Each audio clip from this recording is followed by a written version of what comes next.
Hello, happy Tuesday. So today I have a very special guest joining the Locked On Penguins podcast, Danny Shirey of DKPittsburghSports, recently promoted Danny Shirey. That is, we're going to talk all about Ron Hextall's press conference, what to expect during the offseason, probably parts of that series against the Rangers. That's all coming up right after this drop. You're Locked On Penguins, your daily podcast on the Pittsburgh Penguins, part of the Locked On Podcast Network. Your team every day.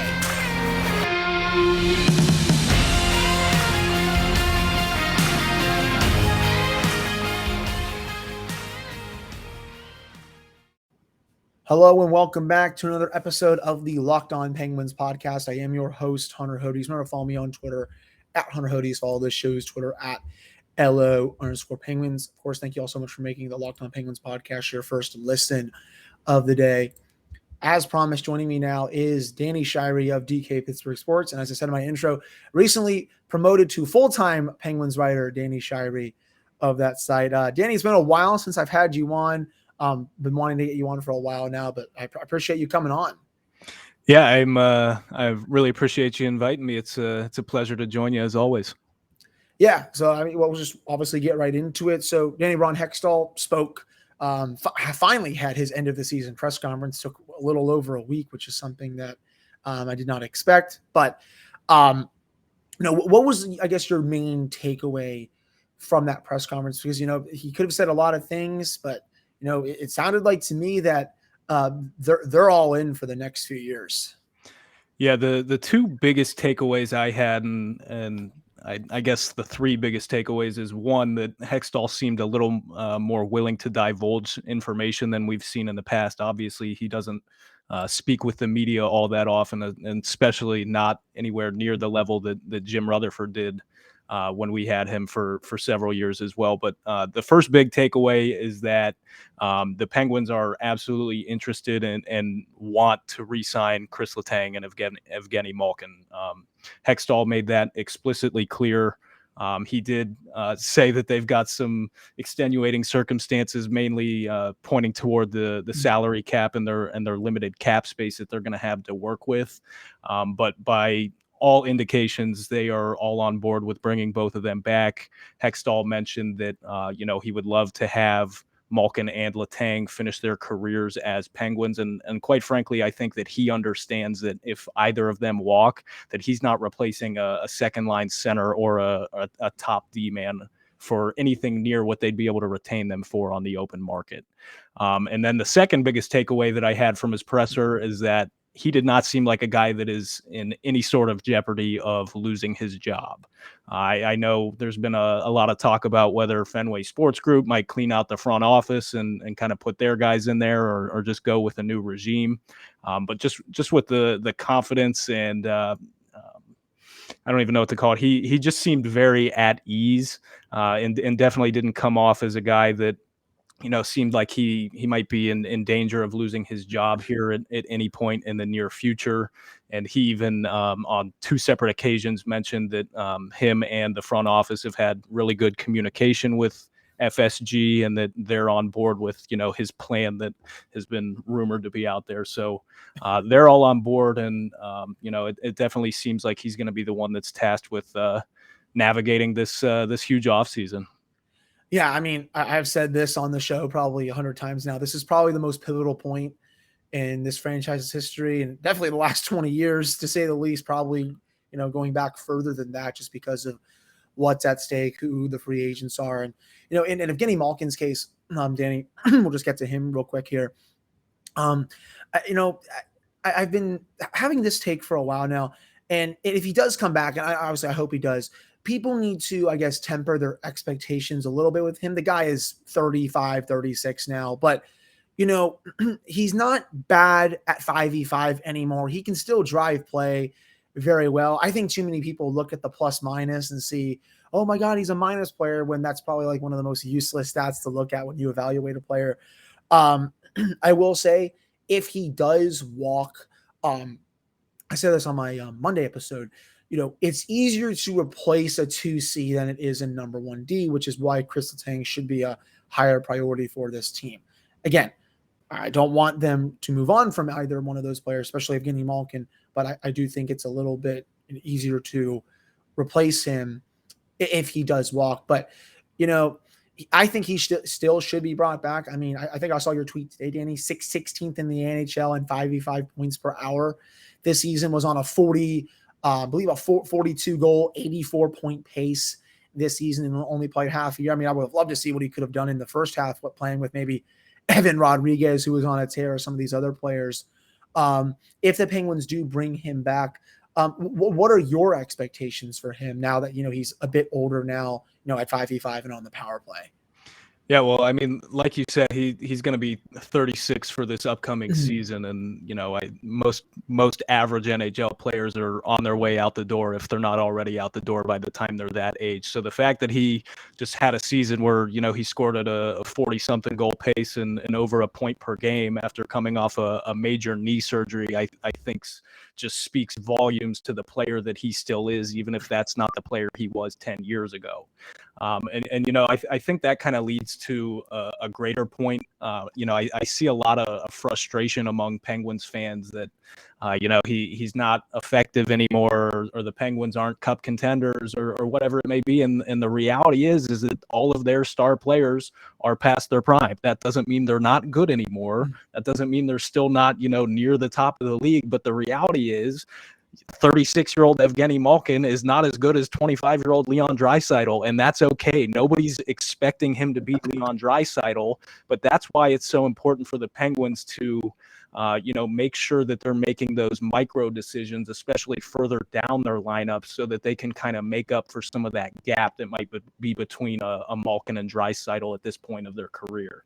But going back to Malkin and specifically his 5v5 play, I've seen a lot of talk about how he's just an extreme defensive liability and that he can't generate offense anymore at 5v5.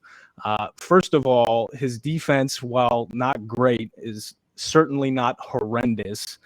He's still graded out as a roughly below average defensive player this past season. But with that being said, it's not like he's out there, forcing the Penguins to get cratered in every time he's out on the ice.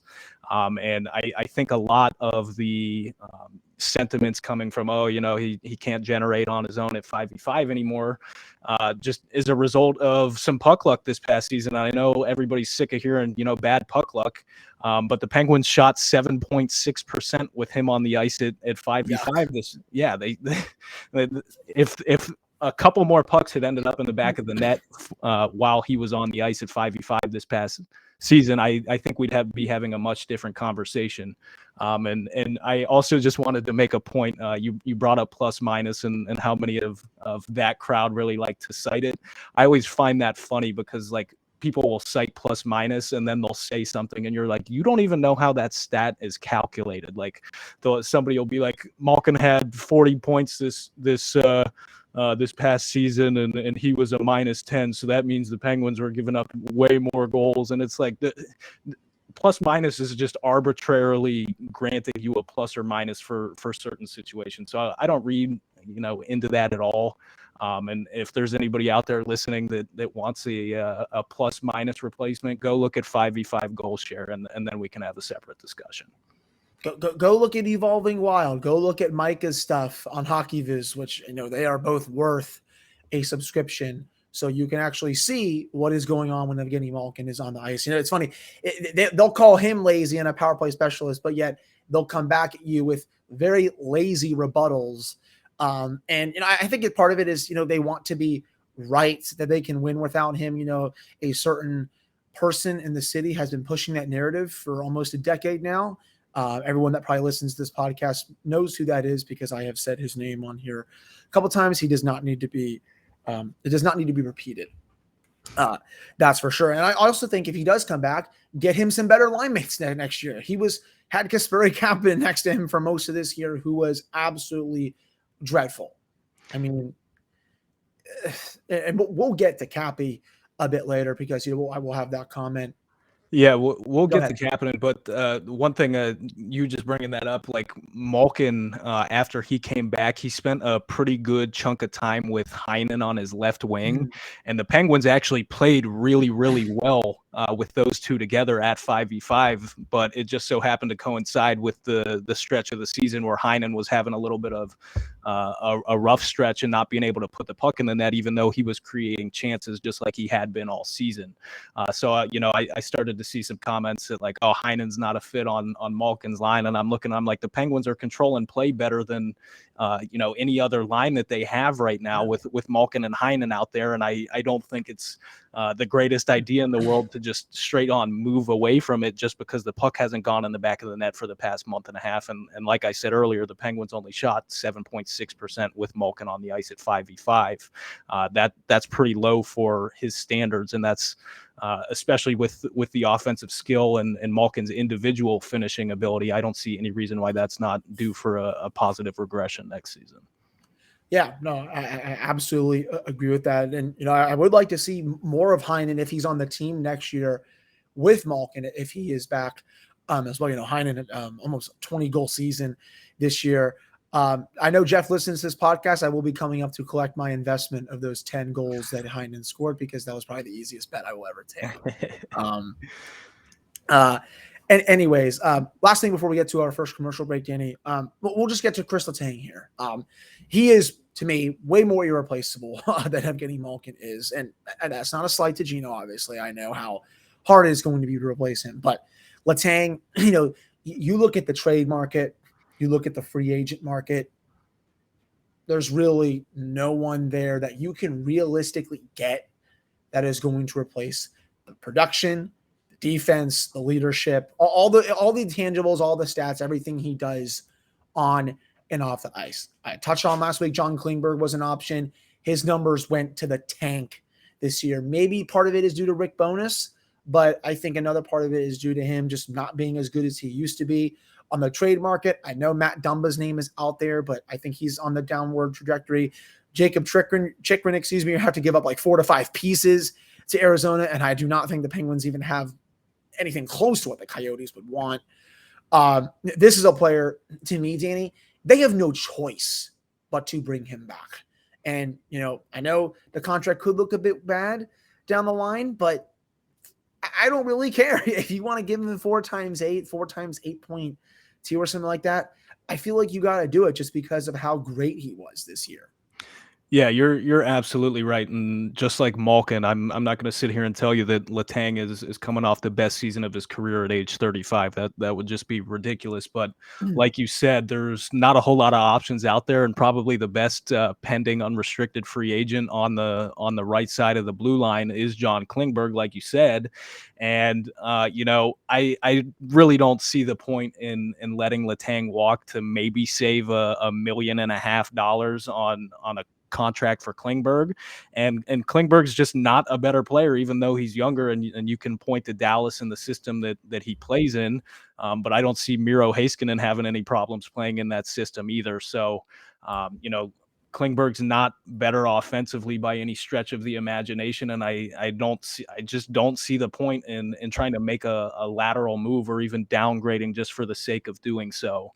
But the Penguins have to re-sign Letang if he's gone, and especially if they don't end up signing like a Klingberg, that leaves John Marino to man your top pairing, and is as great as Marino was his rookie year and looked like he might be a guy that could eventually step up into a larger role, that hasn't come to fruition yet. And he's certainly not a guy that you want playing 25 minutes a night, out with your top line, out with your top power play, out on the top penalty kill unit. He's just not that guy, and that's okay.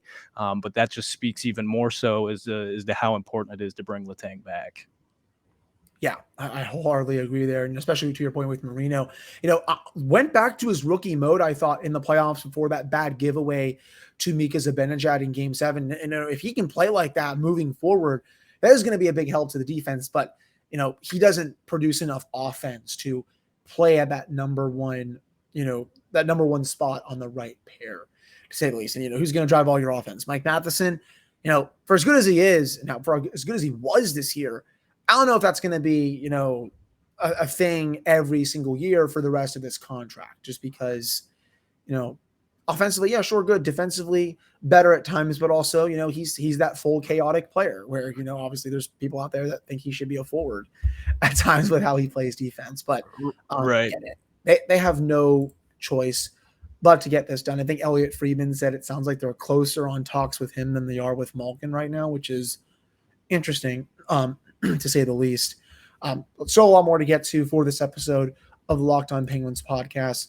But before we get to all of that, so I love brownies, but you know what I love more? Brownie batter. Sometimes I eat half of the batter just when I'm making the brownies. Imagine if you could lick that brownie spatula clean and get some protein in. Well, you are in luck because Built has a new creation, and this one is better than ever. The Brownie Batter Puff. You heard me right. This puff takes protein bars to a whole new level, and they're available right now on Built.com. Have you tried the Built Puffs yet? I'm not sure what you're waiting for if you have not. They are a chocolate-covered marshmallow protein bar. They are deliciously flavored marshmallows covered in 100% real chocolate with 140 calories, 17 grams of protein, and only 7 grams of sugar. Brownie Batter Puffs are the perfect pick-me-up for any day. They will have you completely forgetting that you are eating a protein bar. There's no need to pinch yourself. This is real life. You can go to Built.com and get Brownie Batter Puffs right now and use the promo code LOCK15 and get 15% off your order. That's promo code LOCK15 for 15% off at Built.com. All right, we're back here on this episode of the Locked On Penguins podcast. I'm your host, Hunter Hodes. You want to follow me on Twitter at Hunter Hodes. Follow the show's Twitter at @LO_Penguins. Of course, my special guest is Danny Shirey of DKPittsburghSports. So a couple other things I wanted to dive deeper with you for this episode. I only really gave my analysis on these yesterday. But again, you were like one of the only reporters, I think, to put out Ron Hextall's quote about Kapanen. And Ron goes, yeah, we would like to see more of him, be better next year. I was like, that's interesting because he just had a terrible year.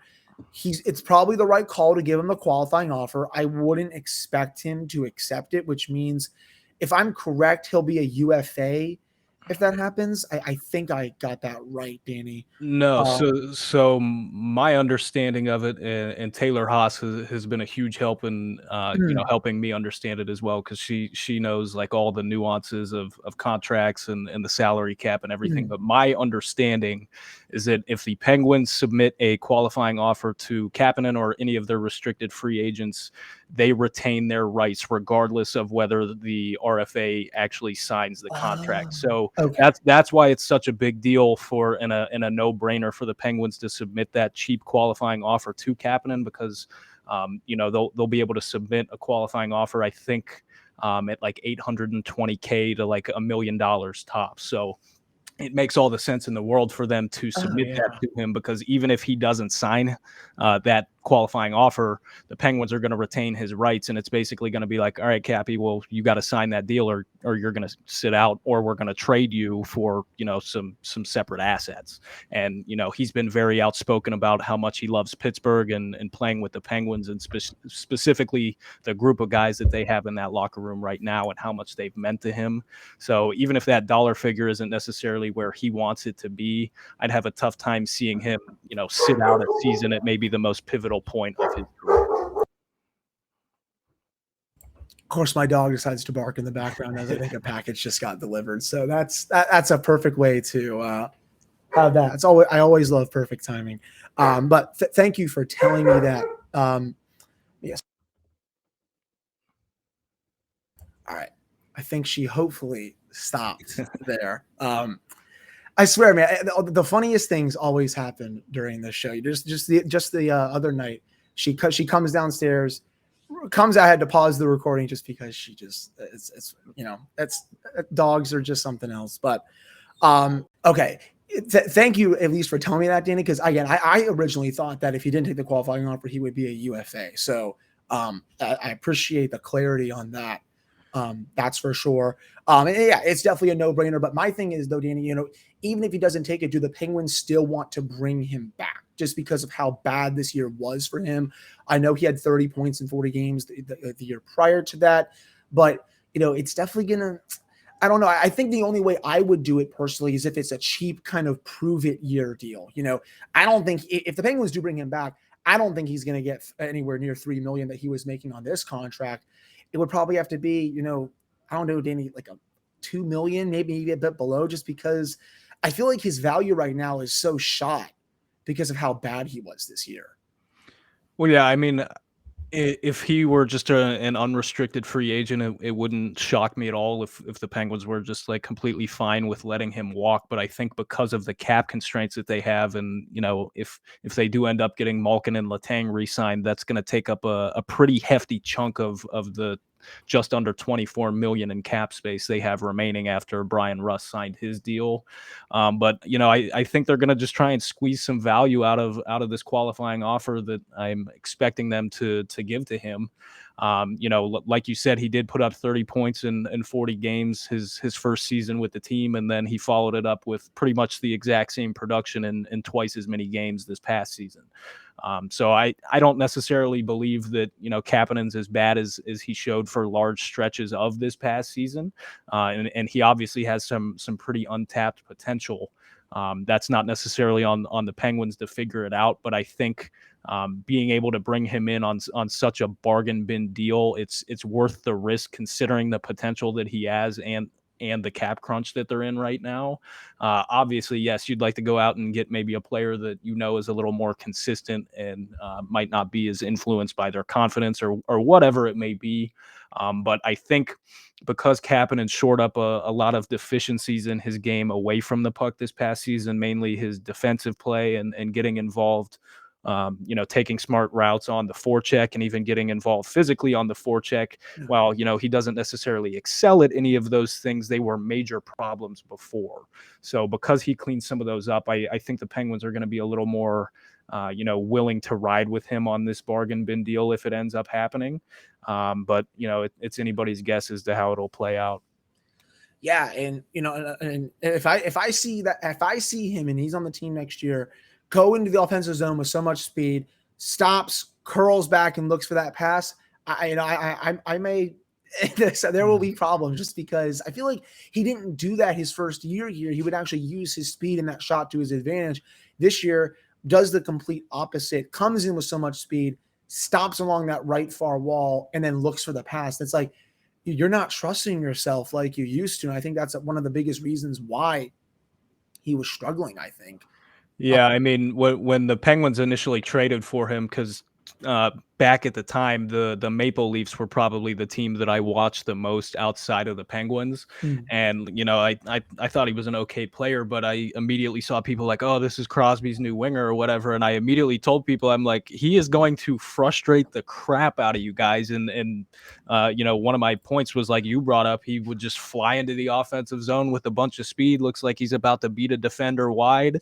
And the defender maybe closes like a half an inch to an inch of a gap on him. And then all of a sudden, Kapanen's like, oh, can't beat him, and just holds up at the half wall waiting for support. And obviously there's a time and a place to do that. We see a lot of goals scored where a guy will hold up right there, but at this point it seems like defenders are pretty much sitting on Kapanen holding up at that point, and they're able to keep a little bit of a tighter gap and not necessarily respect his speed because they know he's not willing to use it. So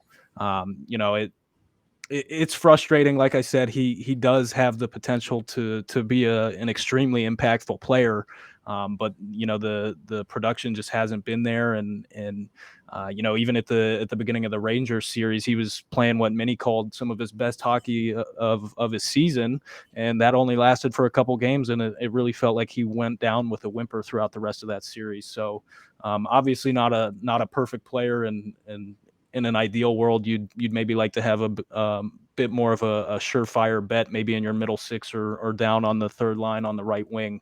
But they're going to have to ride with them considering their cap constraints. Yeah, no, I 100% agree with that. And speaking of the cap constraints, another thing I saw from that press conference, Danny, I think Mike DeFabo of the Post Gazette asked the question. He's like, I think he was like, is there anything you would want more of this offseason? And I think Ron said, maybe a little more cap space. And I'm like, okay, that's interesting. I think someone also asked him about the log jam on the left side of the defense. Because I think POJ is probably very close, if not already ready to play in the NHL. And obviously one of the ways to create cap space is to move out one of those three defensemen. probably have to be Brian Dumoulin after the seasons that Marcus Pettersson and Mike Matheson just had.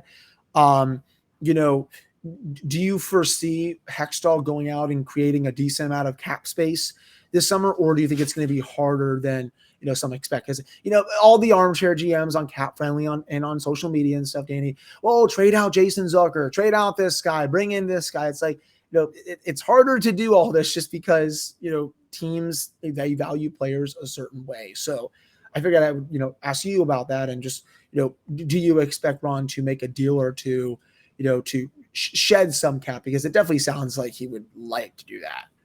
Yeah, I mean, I definitely think he would like to do so, but during his press conference, he mentioned on several occasions how he'd like to have a little more clarity and a couple other pieces to the puzzle that he's trying to build. And nobody wants to hear it, but the reality is that the rest of the Penguins roster doesn't matter if they don't figure out what's going on with Malkin and Letang. So once you have those pieces taken care of, I think the picture becomes a lot clearer, and you can really start to hammer down what other decisions you might want to make. But as far as moving out one of those left-handed defensemen, I agree with you that it's got to be Brian Dumoulin. But then who's going to trade for a 30-year-old defenseman coming off probably the worst season of his career? And oh, by the way, he tore his MCL during Game 1 of the playoffs. So I don't necessarily see any team taking a stab at him. So that leaves, Matheson or Pettersson over on the left side if you want to move a guy. And, Matheson showed this past season that he's really the only other guy outside of Letang on the Penguins blue line that can consistently generate offense. Yeah. And Marcus Pettersson has been one of their most steady defensive defensemen over the past 2-3 seasons. So it's kind of a situation where, you almost make a move for the sake of making a move and end up hurting yourself elsewhere. I don't know. I'm glad that I'm not the one that has to make these decisions, because whatever happens, there's at least going to be some hesitation in that. But it's tough too. I sent out a tweet toward the end of the season that said something along the lines of, if I had to make a deal, or if I had to trade away one of the two, I would actually move out Marino before I moved out Pettersson. Now, people took that as saying, oh, you're saying Marino's a better player than Pettersson, or whatever it may be. And that I don't necessarily believe that to be the case. But as you brought up, P.O. Joseph, the Penguins have to figure out what's going on with him this season. He can't spend another year in the minors, at least until the Penguins get an extended look at him. So unless, they want to give him a chance in the lineup, I don't see him as a Pettersson replacement. Joseph is a guy that's good with the puck on his stick and has a little bit of offensive upside. But he's not great defensively. He's not a towering presence or anything like that. And I have extreme hesitations that he'd be able to slot in and kind of fill Pettersson's role, where they used him as a guy that could go out there and really shut down some mid-level competition. But one of the other things that kind of stood out from Hextall's press conference is that he noted all of P.O. Joseph, Sam Poulin, Philip Hallander, and Valtteri Puustinen as players that could make the jump into the lineup for next season. So, when all these armchair GMs, like you were saying, are putting together their rosters on Cap Friendly, from all the unrestricted free agents that are out there, they might want to start looking into some of these guys that are down in Wilkes-Barre right now, because the reality is, like we've talked about this entire episode, the Penguins are going to be up against the cap. And, they're not going to have the ability to go out and sign, these middle of the lineup, bottom of the lineup guys for $2, $3, $4 million. It's just not going to happen. So they're going to have to fill out some of those roster spots with guys like Poulin or Puustinen or whoever it may be, because they're going to be on those, league minimum contracts or close to league minimum contracts. Yeah, no, I definitely think, Puustinen is probably the forward that I'm really interested about, because he looked NHL ready when he was up this year. At least I thought so. He only played, I think, a game or two, but I do think they should try to give him an extended look. Going back to POJ, Danny, he got a decent look, not this past season, but last season when the Penguins were dealing with some injuries. Looked ready to me at that point. I think played on the top pairing with Kris Letang. Struggled a little bit just because, you're playing top pairing minutes against the best players in the world, but you have to see what you have in this kid. He was the prime jewel in that Phil Kessel trade. He's done well in the AHL. it's time to bring him up with the big boys and see what he can do for at least a little bit. Poulin, I think he had a nice end to his regular season and in the playoffs, if I recall correctly.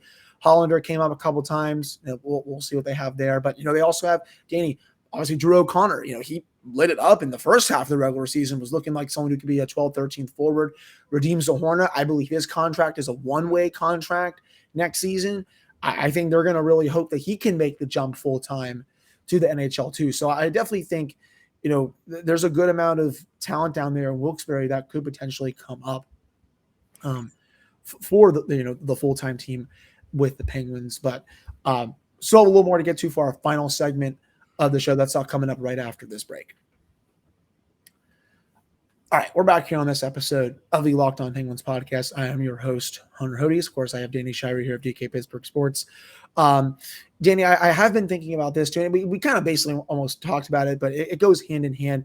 I do want the team to get, younger, a bit faster next season, just because obviously, the core guys are a lot older now. I think, some of the other players on the team, like a Jeff Carter, when he's not really scoring, he's not really doing too much.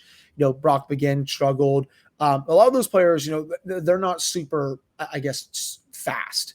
But I feel like if they can, either sign a younger player in free agency or bring some players up from the AHL that are a bit faster and younger to inject some youth into this team, I do feel like that's going to pay off for the next few years in Sidney Crosby's era.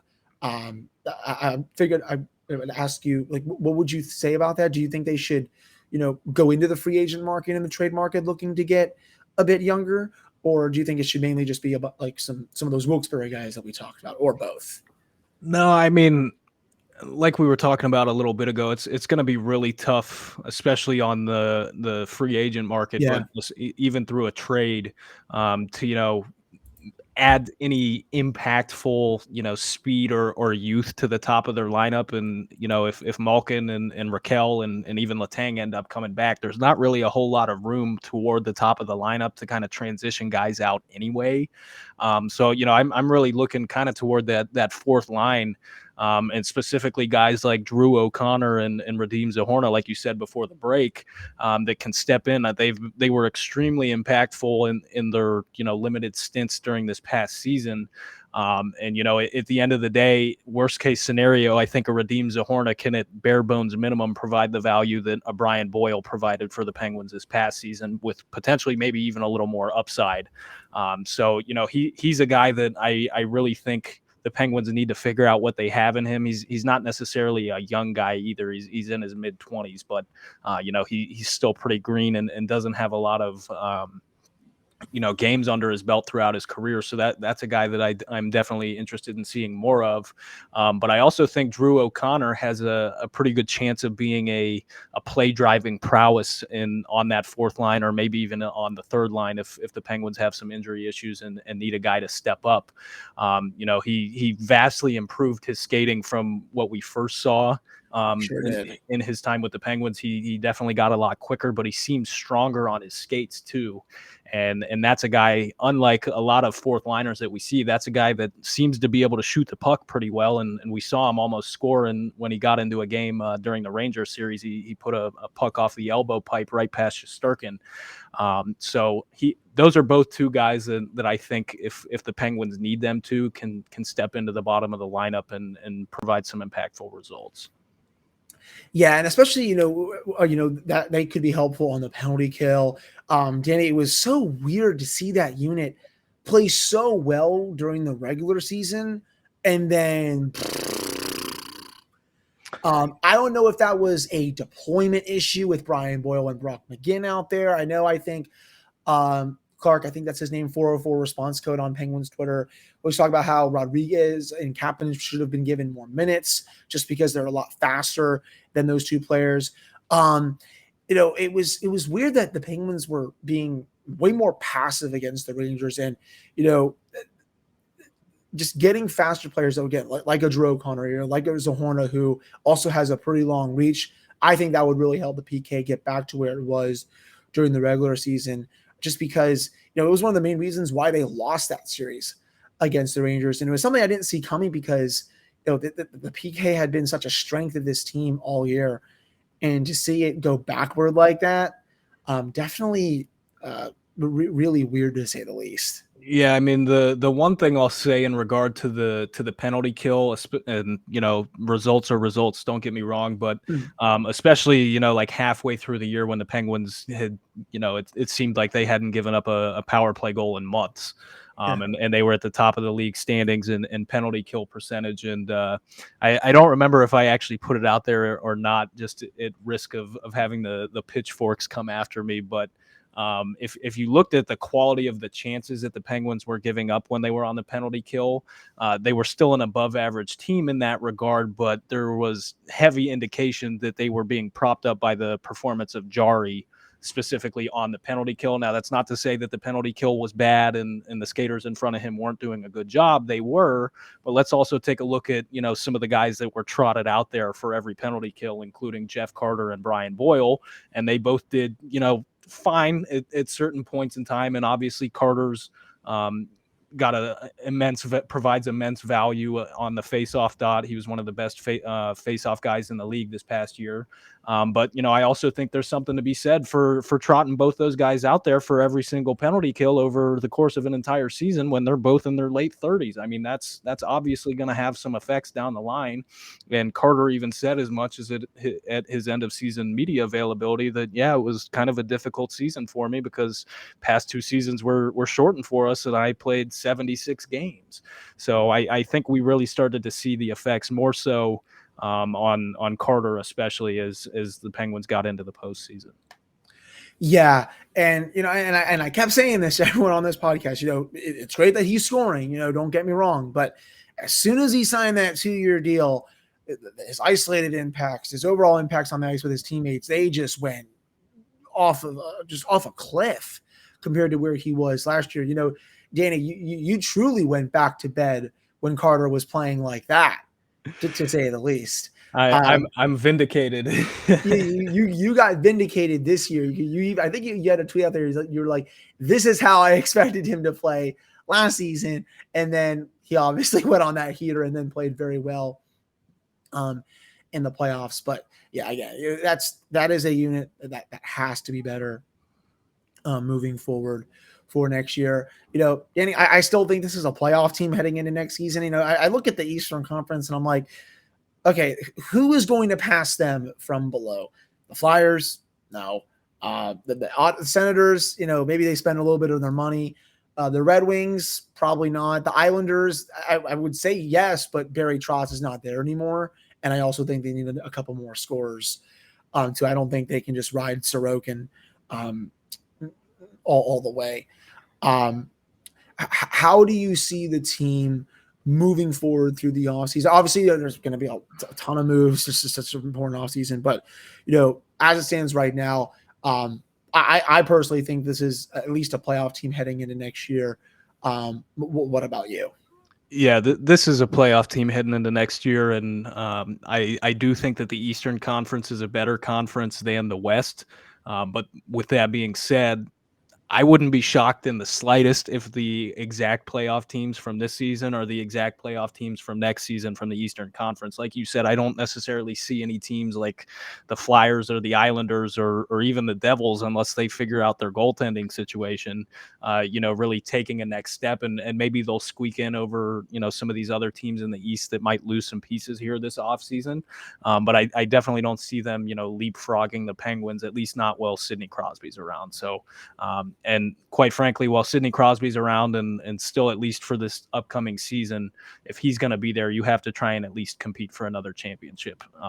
Otherwise I feel like you're just wasting your twilight years. And at that point, you might as well just go ahead and go into a rebuild rather than being like, oh yeah, we made the playoffs for the 17th consecutive season or whatever it may be. Like, yeah, that's cool and that's great, and it cements history and legacy for you. But at the end of the day, everybody's goal here is to win a championship. And I think with Crosby still around, especially after the season that he just had, that is at least a somewhat attainable goal if all the pieces fall into place, and hopefully they don't lose their starting goalie going into the playoffs, or hopefully their starting goalie doesn't have the worst 6-game stretch of their career. So, and I tell people this all the time. They're like, they're running it back with the same team that hasn't won a playoff round in 5 years or whatever.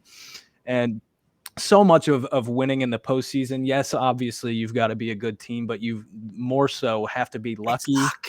Well, it's luck, but you've also got to capture lightning in a bottle. So that's not to say the teams that are winning are just straight up being lucky. They're good teams that are benefiting from some luck, but they've also got everything working at the right time. They've got their goaltending at least playing up to par. Their stars are performing at a level that's expected from them. Their depth is chipping in. And those are the things that I'm largely referring to when I talk about capturing lightning in a bottle. And quite frankly, if we were doing what a lot of these armchair GMs are suggesting and just letting Malkin and Letang walk and throwing a bunch of money at random free agents or whatever, that's how you end up like the Flyers in the situation that they're in right now. So if you want to end up like that, be my guest. And speaking of the Flyers, John Torella interviewed there today. So I hope to God I hire him. Just be a great feeder. But no, that you are 100% glorious. right. You don't want this team to turn into the Detroit Red Wings here, where it's like, oh my God, 25 years in a row. Like, yeah, that's awesome. Like someone that was born 25 years ago has seen them make the playoffs every year. But what are you doing during those end of the twilight years? Pavel Datsyuk, Henrik Zetterberg left, and then you really fell off. So I definitely do not want the team, like that. Real quick here, Danny, just 2 more things. I'll combine them. The Bryan Rust contract, 6 times 5.1, a ridiculous steal to me. I said on this podcast, 6 times 6 times 6.5 was probably what he was going to get. I probably had a 95% chance he was going to walk. I will take the L on that one. Did not see that coming. And just want to get your thoughts on that deal. And then also, Danny, this team, I think, needs to bring back Evan Rodrigues. I have seen so many people on either social media, sports talk radios, calling him like a fraud or something like that, or saying he's not that good. But, he just had the best season of his career, really turned it on in the playoffs as well. He is a great depth piece for this team. Just wanted to get your thoughts on that too. I'll combine that with the Bryan Rust question because he needs to be brought back. Yes, starting with Rust, I was expecting his cap hit to be at least like $6.5 million, especially because during his end of season media availability, he was alluding to the fact that he was significantly underpaid for the past several years. His cap hit was only $3.5 million, and even though he was producing at or near a point per game and was producing points at a rate that was, on par with some of the better players in the league. So he kind of made it sound like he would at least be open to testing the waters, and maybe a Detroit would throw $7 million at him per year for 6 or 7 years. And, I hadn't written that off and kind of expected something like that to happen. So the fact that the Penguins were able to get him at just over $5 million per year is absolutely outstanding. Now, I don't necessarily think that, he's going to be living up to that in year 4, 5, or 6 of his deal. He very well could. But, as far as I'm concerned, and I'm going to go against what I would do in any normal circumstance, but I truly believe that the Penguins need to do everything that they can to try and maximize their chances to win a Stanley Cup either this season or maybe the following season. So if you have to hand out, 2, 3, maybe even 4 years for a guy like Letang, extra years than you would maybe want to have them around for, I think it's okay to go ahead and do that, because at least getting near or maybe even potentially winning a Stanley Cup at this point in time is going to be far more gratifying than being able to say, oh yeah, we're a playoff team in another 3-4 years from now, but being kind of stuck in that middling ground where you're definitely not a contender, but you're still good enough to make the playoffs and not get a lottery pick in the draft. So that's kind of where I stand with that. And as far as Rodrigues is concerned, I'm with you 100% that the Penguins absolutely need to bring him back. He's coming off the best season of his career. The Penguins are most likely going to be able to get him at an extremely low cap hit for the value that he's going to provide. And, he seems like a guy that like Kapanen really loves this team and likes playing for the Penguins. And, why wouldn't he? He's had the best success of his career with the Penguins. It would make sense, especially for a guy that seems to be influenced by his confidence more than most, just like Kapanen. For a guy that seems to be influenced by his confidence so much, it seems like it would be important to him to kind of stay in a familiar environment, where he knows he's found success before. And he's a guy that can slot in at center or wing on legitimately any line, and we know how much Mike Sullivan likes his Swiss Army knives, and he fits that bill to a T. So I would be shocked if the Penguins don't re-sign him as well. Yeah, and I'm sure they can get him on a pretty decent cap hit. Maybe 3 something is probably the number I think they would get him at. But there's so many. The market is so weird, I think, with some of those players. But I think that'll do it for this episode of the Locked On Penguins podcast. Danny, I really appreciate you coming on, man. We probably could have gone for another 45 minutes to an hour or something with so many topics regarding this team. But again, I really appreciate it. Why don't you tell the listeners what you got coming up for the site? Yeah, so every Thursday at DKPittsburghSports, I have an analysis column that goes out called Drive to the Net. I look at individual players, team tactic stuff, roster building, whatever it may be.